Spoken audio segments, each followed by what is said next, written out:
ভিক্ষুকের মতো হাত বাড়াইলাম, তুমি যদি ক্ষমা না করো কে আমাদেরকে ক্ষমা করবে? কে আমাদের মাফ করবে? ভিক্ষুকে একজনের কাছে ভিক্ষা না পেলে আরেকজনের কাছে পায়, এক দুয়ার থেকে বিতাড়িত হলে আরেক দুয়ারে যায়। তোমার দরবার থেকে যদি মাহরুম হয়ে যায়, বিতাড়িত হয়ে যায়,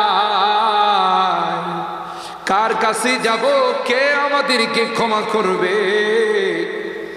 মালিক রে, কাঙ্গালের মতো হাত বাড়াইলাম, তাওবা করতেছি, আর জীবনে কোনোদিন নামাজ ছাড়ব না, আর জীবনে কোনো গুনাহ করব না,